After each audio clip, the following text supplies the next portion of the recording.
Hi dears, welcome back to my channel.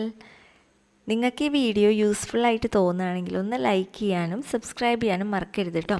അപ്പോൾ ഇന്നത്തെ topic EVS ആണ്. ക്ലാസ് 4-ൻ്റെ ഫസ്റ്റ് യൂണിറ്റിലെ ലാസ്റ്റ് ഒരു ടോപ്പിക്കാണ് കേട്ടോ. What are the harmful effects of demolition of hills? ഹിൽസൊക്കെ ഡിമോളിഷൻ എന്ന് പറഞ്ഞാൽ ഒക്കെ നികത്തില്ലേ, കുന്നുകളൊക്കെ നികത്തുമ്പോൾ ഉണ്ടാവുന്ന ഹാംഫുൾ ഇഫക്ട്സ്, ബാഡ് ഇഫക്ട്സ് എന്തൊക്കെയാണ് നോക്കാം. The organisms in the hills lose their home and vanish from the earth. അതായത് ഈ കുന്നിൻ്റെ മുകളിൽ ഒരുപാട് ഓർഗാനിസംസ് താമസിക്കുന്നുണ്ടാവും. അവരുടെയൊക്കെ വീട് നഷ്ടപ്പെടും. അതുപോലെ തന്നെ ഈ ഭൂമിയിൽ തന്നെ അവർ ഇല്ലാതെയാവും. Streams dry. ഈ കുന്നിൻ്റെ മുകളിൽ നിന്നൊക്കെ ഒരു ചെറിയ അരുവികളൊക്കെ ഒലിച്ചിറങ്ങും. അപ്പോൾ അതെല്ലാം വറ്റിപ്പോവും. Water scarcity occurs. അപ്പോൾ സ്ട്രീംസ് ഒന്നും ഇല്ലെങ്കിൽ എന്ത് സംഭവിക്കും? വാട്ടർ സ്കാർസിറ്റി ഉണ്ടാവും, അതായത് വെള്ളം ലഭിക്കാത്തൊരവസ്ഥ ഉണ്ടാവും. Land area decreases. കൂടുതൽ ലാൻഡ് ഏരിയ, അതായത് കരഭാഗം നഷ്ടപ്പെടും. Natural calamities occur. ഭൂമിക്കുലുക്കം അതുപോലെയുള്ള പ്രകൃതിക്ഷോഭങ്ങൾ ഉണ്ടാവാൻ ചാൻസ് ഉണ്ട്. അപ്പോൾ ഇതൊക്കെയാണ് harmful effects of demolition of hills. ഇനി അടുത്ത ക്വസ്റ്റ്യൻ വന്നിട്ട്, how do the harmful activities of human beings effect an ecosystem? അതായത് ഈ മനുഷ്യരുടെ ഹാംഫുൾ ആയിട്ടുള്ള കാര്യങ്ങളെ കൊണ്ട് എങ്ങനെയാണ് ഒരു ഇക്കോസിസ്റ്റം എഫക്റ്റ് ആവുക? എങ്ങനെയൊക്കെയാണ്? Animals lose their home. നേരത്തെ പറഞ്ഞില്ലേ, ഓർഗാനിസംസിനൊക്കെ അവരുടെ ഷെൽട്ടർ അല്ലെങ്കിൽ വീട് നഷ്ടപ്പെടും. A number of organisms disappear from the earth. അതായത് ഒരുപാട് ഓർഗാനിസംസ് ഈ ഭൂമിയിൽ നിന്ന് തന്നെ അപ്രത്യക്ഷമായി മാറും. Loss of water sources. അതായത് വെള്ളത്തിൻ്റെ ഉറവിടം തന്നെ നഷ്ടപ്പെടും. നാച്ചുറൽ കലാമിറ്റീസ്, നമ്മൾ നേരത്തെ പറഞ്ഞില്ലേ, എർത്ത് ക്വേക്ക്, വോൾക്കാനോ, സ്റ്റോം, അങ്ങനെയുള്ള നാച്ചുറൽ കലാമിറ്റീസൊക്കെ ഉണ്ടാവും. റെഡ്യൂസ് റെയിൻഫോൾ, മഴ കുറയും. Pollute soil, water, air etcetera. സോയിലും വാട്ടറും എയറും എല്ലാം പൊല്യൂട്ടാവും. പൊല്യൂട്ടാവുക എന്ന് പറഞ്ഞാൽ എന്താ? മലിനമാകുക, ഉപയോഗിക്കാൻ പറ്റാതെ ആവും. അപ്പോൾ ഇതൊക്കെയാണ് harmful activities of human beings affect an ecosystem. Ecosystems in your locality. Make a list of those ecosystems. ഏതൊക്കെയാണ്? ഹിൽസ്, ബുഷ്, സേക്രഡ് ഗ്രോവ്സ്, പിന്നെന്തൊക്കെയാ? പോണ്ട്, റിവർ, ഇതൊക്കെ ഇക്കോസിസ്റ്റംസ് ആണ് അല്ലേ.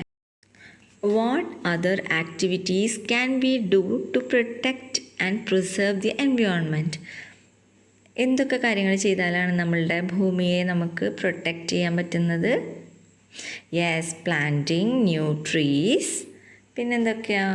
റെഡ്യൂസ് യൂസിങ് പ്ലാസ്റ്റിക് അല്ലേ. പ്ലാസ്റ്റിക്കിൻ്റെ ഉപയോഗം നന്നായിട്ട് കുറയ്ക്കുക, തീരെ ഇല്ലാതെ ആക്കുക, അല്ലെങ്കിൽ ബാൻ പ്ലാസ്റ്റിക് മൊത്തം ഒഴിവാക്കാം. പിന്നെന്തൊക്കെയാ? ഡോൺ കട്ട് ട്രീസ് അല്ലേ. Cutting trees lead to deforestation. വനങ്ങൾ തന്നെ ഇല്ലാതെയാവും. അപ്പം അതുകൊണ്ട് തന്നെ നമ്മളുടെ എൻവയോൺമെൻറ്റ് എല്ലാം പൊല്യൂട്ടാവും അല്ലേ. പിന്നെന്തോ കാര്യങ്ങൾ ശ്രദ്ധിക്കണം? റെഡ്യൂസ് യൂസ് ഓഫ് മോട്ടോർ വെഹിക്കിൾസിൻ്റെ യൂസൊക്കെ നന്നായിട്ട് കുറയ്ക്കുക. അപ്പോൾ ഈ ഒരു ചാപ്റ്റർ ഇവിടെ അവസാനിക്കുകയാണ്. We saw that both living and non-living things depend on each other in an ecosystem. നമ്മൾ എന്തൊക്കെ പഠിച്ചു? നമ്മൾ പഠിച്ചു ലിവിങ് തിങ്സും നോൺ ലിവിങ് തിങ്സും അങ്ങോട്ടും ഇങ്ങോട്ടും ഡിപ്പെൻഡ് ചെയ്തിട്ടാണ് ഒരു ഇക്കോസിസ്റ്റത്തിൽ താമസിക്കുന്നത്. Human beings and other living things can survive only if the ecosystem is sustained. അതായത് മനുഷ്യന്മാരും അതുപോലെ തന്നെ ബാക്കിയുള്ള ഓർഗാനിസംസൊക്കെ എങ്ങനെയാണ് ജീവിക്കുക, അവർക്ക് എങ്ങനെയാണ് ജീവിക്കാൻ പറ്റുക? ഈ ഇക്കോസിസ്റ്റം ഉണ്ടായാൽ മാത്രമല്ലേ അവർക്ക് ജീവിക്കാൻ പറ്റുള്ളൂ. അപ്പോൾ let's engage in activities that protect our ecosystem. അപ്പോൾ നമ്മുടെ എക്കോസിസ്റ്റം പ്രൊട്ടക്റ്റ് ചെയ്യുന്ന ആക്ടിവിറ്റീസിലൊക്കെ നമുക്ക് പങ്കെടുക്കാം. നമ്മളതൊക്കെ ചെയ്യണം. നമ്മൾ കുറേ കാര്യങ്ങൾ പറഞ്ഞില്ലേ, ആ ആക്ടിവിറ്റീസ് എല്ലാം ചെയ്തിട്ട് നമ്മളുടെ എക്കോസിസ്റ്റത്തിനെ നമുക്ക് പ്രൊട്ടക്റ്റ് ചെയ്യണം. ഇനി നമുക്ക് എക്സസൈസ് നോക്കാം. ടെക്സ്റ്റിൻ്റെ ബാക്കിലത്തെ എക്സസൈസാണ് കേട്ടോ. Let's assess which of the following peculiarities differentiate the frog from the squirrel? എന്താണ്? Eating food, movement, living on land in water, breathing. എന്താണ് ക്വസ്റ്റ്യൻ? നിങ്ങൾക്ക് ആർക്കെങ്കിലും മനസ്സിലാവാത്തതുണ്ടോ? എല്ലാവർക്കും മനസ്സിലായോ? എന്നാലും ഒന്നും കൂടി പറഞ്ഞു തരാം കേട്ടോ. എന്തൊക്കെ പെക്യൂലിയാരിറ്റീസാണ്, അതായത് എന്ത് ഫീച്ചറാണ് ഈ ഫ്രോഗ്, തവളയ്ക്കും സ്ക്വിറലിനും തമ്മിൽ വേർതിരിക്കാനുള്ള എന്ത് കാര്യമാണുള്ളത്? എന്ത് കാര്യമാണ് ഫ്രോഗിന് ചെയ്യാൻ പറ്റിയിട്ടുള്ളത്? ഈറ്റിംഗ് ഫുഡ്, രണ്ടുപേരും ഫുഡ് കഴിക്കില്ലേ, അപ്പോൾ അതല്ല. മൂവ്മെൻറ്റ്, രണ്ടുപേരും തവള ചാടി ചാടി നടക്കും, അണ്ണാനും നടക്കും അല്ലേ, അപ്പോൾ അതുകൊണ്ട് തന്നെ അപ്പോൾ അതുമല്ല, അപ്പോൾ രണ്ടുപേർക്കുള്ളതാണത്. Living on land and in water, വെള്ളത്തിലും കരയിലും ജീവിക്കുന്നത് ആരാണ്? ഫ്രോഗ്. അപ്പോൾ അതാണ് ആൻസർ കേട്ടോ. Which one of the following organism spend more time in water? ഏതാണ് കൂടുതലും വെള്ളത്തിൽ ടൈം സ്പെൻഡ് ചെയ്യുന്നത്, ചിലവഴിക്കുന്നത് ആരാണ്? ക്രൊക്കഡൈലാണോ, ക്രെയിൻ ആണോ, എലിഫൻ്റ് ആണോ, വൈൽഡ് ബോർ ആണോ? Yes, crocodile. നിങ്ങൾ കണ്ടിട്ടുണ്ടാവില്ലേ, കാഴ്ച ബംഗ്ലാവിലൊക്കെ പോയിട്ടുണ്ടെങ്കിൽ, സൂവിലൊക്കെ പോയാൽ നിങ്ങൾക്ക് ക്രോക്കോഡൈൽ വെള്ളത്തിൽ കിടക്കുന്നത് കാണാൻ പറ്റില്ലേ? നിങ്ങൾ കണ്ടിട്ടില്ലേ? യെസ്, അപ്പോൾ ക്രോക്കോഡൈലാണ് കൂടുതൽ ടൈമും വെള്ളത്തിൽ സ്പെൻഡ് ചെയ്യുന്നത്. Next question, how does the shape of the body help A fish? എങ്ങനെയാണ് അതിൻ്റെ ആ ഷേപ്പ്, ആ ശരീരത്തിൻ്റെ, ഫിഷിൻ്റെ ശരീരത്തിൻ്റെ ഷേപ്പ് എന്താണ്? ബോട്ട് ലൈക്ക് അല്ലേ, ബോട്ട് ലൈക്ക് ഷേപ്പാണുള്ളത്. അപ്പോൾ അതെന്തിനു വേണ്ടിയിട്ടാണെന്നാണ് ചോദിക്കുന്നത്.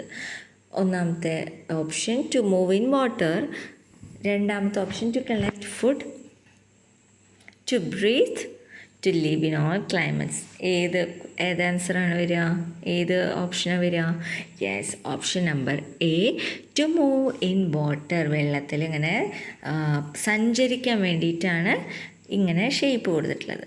കുറച്ച് സ്റ്റേറ്റ്മെൻറ്റ് കൊടുത്തിട്ടുണ്ട്, അത് ട്രൂ ആണോ ഫോൾസ് ആണോ എന്ന് പറയണം. First one, living things do not depend on abiotic factors like soil, air, etc. അപ്പോൾ നമ്മൾ എന്താ നേരത്തെ പഠിച്ചത്? Living things depend on non living things അല്ലേ. ലിവിങ് തിങ്സ് നോൺ ലിവിങ് തിങ്സിനെ ആയിട്ട് ഡിപ്പെൻഡ്, അങ്ങോട്ടും ഇങ്ങോട്ടും ഡിപ്പെൻഡ് ചെയ്യുന്നുണ്ട്. അപ്പോൾ ഇത് ആൻസർ ശരിയാണോ തെറ്റാണോ? യെസ്, ഫോൾസ് ആണ് കേട്ടോ, തെറ്റാണത്. ഡു നോട്ട് ഡിപ്പെൻഡ് അല്ല, ഡിപ്പെൻഡ് ഓൺ ആണ്. The destruction of any of the factors of an ecosystem affect the ecosystem adversely. അതായത് destruction of any of the factors, ഒരു സിസ്റ്റത്തിലെ ഒരു ഫാക്ടറിനെ നമ്മൾ നശിപ്പിക്കുകയാണെങ്കിൽ അത് ആ ഇക്കോസിസ്റ്റത്തിനെ മൊത്തത്തിൽ ബാധിക്കും അല്ലേ. അപ്പോൾ അതുകൊണ്ട് അപ്പോൾ അത് ആൻസർ ശരിയാണ്. The pollution of soil, water and air does not affect organisms. എന്താ ക്വസ്റ്റ്യൻ? പൊല്യൂഷൻ ഓഫ് സോയിൽ പൊല്യൂഷനും വാട്ടർ പൊല്യൂഷനും എയർ പൊല്യൂഷനും ഉണ്ടായാലും നമ്മുടെ ഓർഗാനിസംസിന് അതൊരു പ്രശ്നമല്ല എന്ന് പറയുന്നത് ആണോ? അങ്ങനെയാണോ? അല്ലല്ലോ. എയർ പൊല്യൂഷൻ വന്നിട്ടുണ്ടെങ്കിൽ നമുക്കും അത് ബാധിക്കും അല്ലേ, നമ്മുടെ ഓർഗാനിസംസിനെല്ലാം അത് ബാധിക്കും. അപ്പോൾ അത് ആൻസർ തെറ്റാണ്. Application of pesticides is good for the environment. അതായത് കീടനാശിനികൾ പ്രയോഗിക്കുന്നത് എൻവയോൺമെൻറ്റിന് നല്ലതാണെന്നാണ് പറയുന്നത്. കറക്റ്റാണോ? നല്ലതാണോ ചീത്തയാണോ? Yes, it's bad for the environment. അപ്പോൾ ആൻസർ തെറ്റാണ്. The levelling of fields and ponds and cutting down of trees help in sustainable development of our country. അതായത് എന്താണ് അതിൻ്റെ മീനിങ്? പാടം നികത്തുന്നതും കുന്ന് നികത്തുന്നതും പുഴ നികത്തുന്നതും തടാകങ്ങളൊക്കെ നികത്തുന്നത് വഴി, അതുപോലെ തന്നെ ട്രീസൊക്കെ കട്ട് ചെയ്യുന്നത് വഴി സസ്റ്റൈനബിൾ ഡെവലപ്മെൻറ്റ്, നമ്മുടെ രാജ്യത്തിന് സസ്റ്റൈനബിൾ ഡെവലപ്മെൻറ്റ് നിലനിൽക്കുന്നതാണ് പറയുന്നത്. അങ്ങനെയല്ലല്ലോ. അപ്പോൾ അത് ഫോൾസ് ആണ് കേട്ടോ. ഇന്നത്തെ ക്ലാസ് ഇത്രയേ ഉള്ളൂ. ഇനി അടുത്ത ക്ലാസ്സിൽ കാണാം. ഇഷ്ടപ്പെട്ടവർ ലൈക്ക് ചെയ്യുക, ഷെയർ ചെയ്യുക, സബ്സ്ക്രൈബ് ചെയ്യുക കേട്ടോ. Thank you.